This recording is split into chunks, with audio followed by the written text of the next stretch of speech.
Hi, I'm Dan. And I'm Jacob. We started this series with God loving it when our faith is active. This week, we're taking it a step further.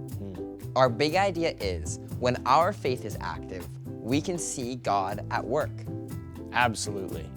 You know, I have friends who have gone overseas on missions to spread the word of God, and they've come back with the most amazing stories that just have gone to show me that God is still active in this world of ours. And that is totally true.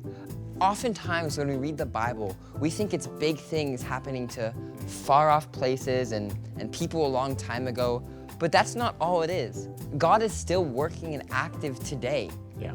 Watch today's God story and hear about what happened to Daniel and his friends.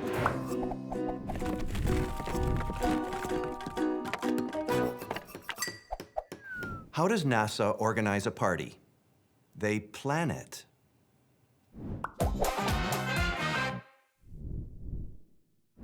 Hi everybody, I'm Jared. You remember last time we were talking about Daniel and his friends who had been taken from Jerusalem to serve King Nebuchadnezzar in the court of Babylon. God did some amazing things through them. He gave them abilities to interpret dreams with all sorts of knowledge and wisdom, and they blew the king's mind. Well, we're gonna pick up the story today. Today's big idea is when our faith is active, we can see God at work. Let's see how this works out with Daniel's friends, Hananiah, Mishael, and Azariah. So now we're in Daniel chapter 3, and King Nebuchadnezzar had been busy. He'd built a huge statue to honor himself. It was 90 feet tall and 9 feet wide, and he expected all the judges, all the rulers to bow down to this statue anytime they heard this music playing. The harps, the flutes, the pipes, when they heard the music, they were all to bow down. The king was really strict on everyone bowing down to the statue. He said whoever wouldn't bow down was going to be thrown into a hot, fiery furnace. This was going to be a huge problem for Hananiah, Mishael, and Azariah. Remember, their names got changed in Babylon to Shadrach, Meshach, and Abednego. Let's see what they said to the king. Shadrach, Meshach, and Abednego replied, "O Nebuchadnezzar, we do not need to defend ourselves before you. If we are thrown into the blazing furnace, the God whom we serve is able to save us. He will rescue us from your power, your majesty. But even if he doesn't, we want to make it clear to you, your majesty, that we will never serve your gods or worship the gold statue you have set up." These men had amazing faith in God, but this made the king even angrier. So he gave an order to heat the furnace up even 7 times hotter than it was before. He instructed Shadrach, Meshach, and Abednego to be bound up and to be taken up to the furnace. The furnace was so hot that the soldiers that took them up there got scorched and were killed. So Shadrach, Meshach, and Abednego were thrown into the furnace. Let's see what happens next. But suddenly, Nebuchadnezzar jumped up in amazement and exclaimed to his advisors, "Didn't we tie up 3 men and throw them into the furnace?" "Yes, your majesty, we certainly did," they replied. "Look," Nebuchadnezzar shouted, "I see 4 men, unbound, walking around in the fire unharmed, and the 4th looks like a god." Then Nebuchadnezzar came as close as he could to the door of the flaming furnace and shouted, "Shadrach, Meshach, and Abednego, servants of the Most High God, come out, come here." So Shadrach, Meshach, and Abednego stepped out of the fire. This is incredible. They came out of the fire, and not a hair, not a piece of clothing, they weren't singed at all. They didn't even smell like smoke.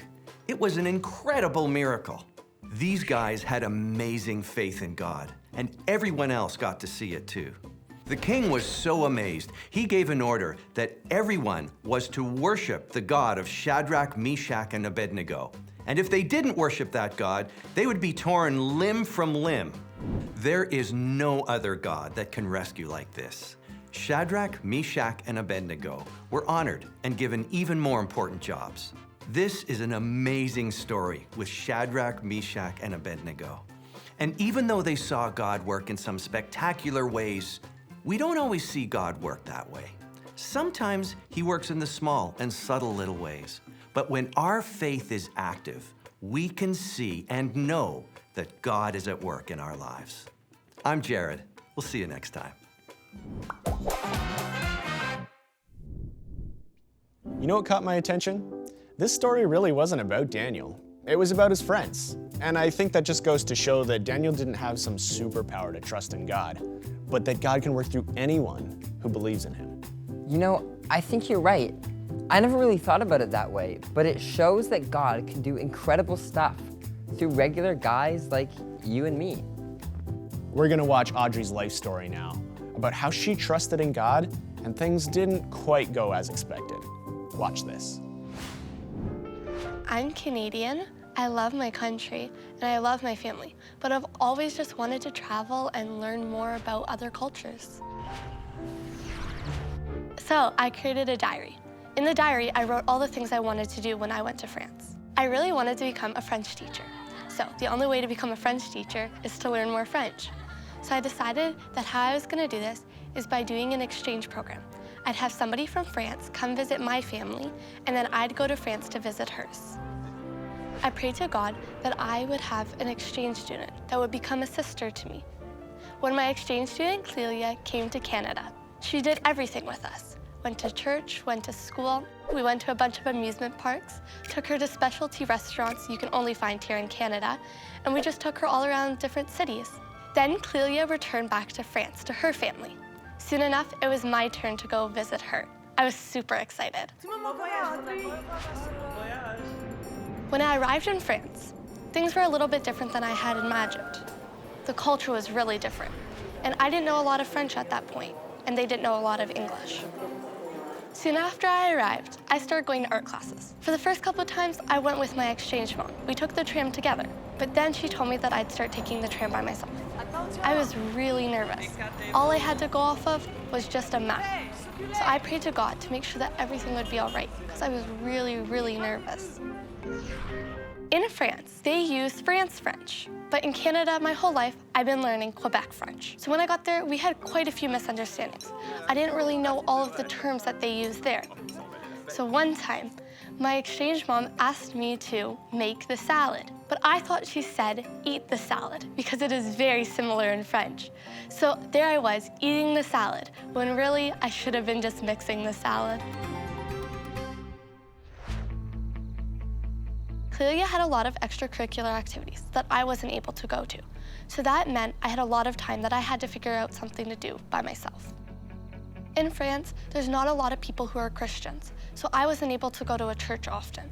So I really missed my friends and my family and my church and just everything I knew back in Canada. A lot of times I felt sad or lonely and just felt like I didn't have a lot of people to talk to. I prayed to God that I would have a better day tomorrow. I communicated with my family and friends quite a bit while I was there, especially during the tough times. But then, soon later, I realized that for me to really have a great experience in France, I had to put away my phone and I had to put away all my communication with home and really invest in my time in France. For Christmas, my grandma bought me a French Bible. I was able to take the French Bible with me to France. This helped me through a lot of tough times because I was able to read the Bible daily. Once I limited my communication with home, I was able to really enjoy myself in France. I had a lot of fun getting to know people better and really being in the community. We visited quaint little shops around the city, went to farms, ate at amazing restaurants, and went to tourist attractions like the Eiffel Tower.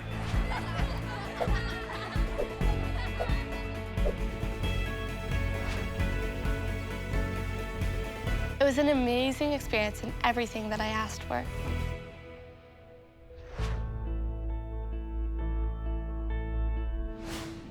Wow, that was an incredible story. And I loved how brave Audrey was to go to a new country with a new culture all on her own. Yeah. I would love to visit a country like that one day. Absolutely. I found the turning point in Audrey's story really interesting. When she put away her phone and started trusting in God, everything changed, and she really enjoyed the experience. Yeah, you're right. And it sort of brings us back to our big idea. When our faith is active, we can see God at work. Let's break into our small groups now. and see what this looks like in our lives.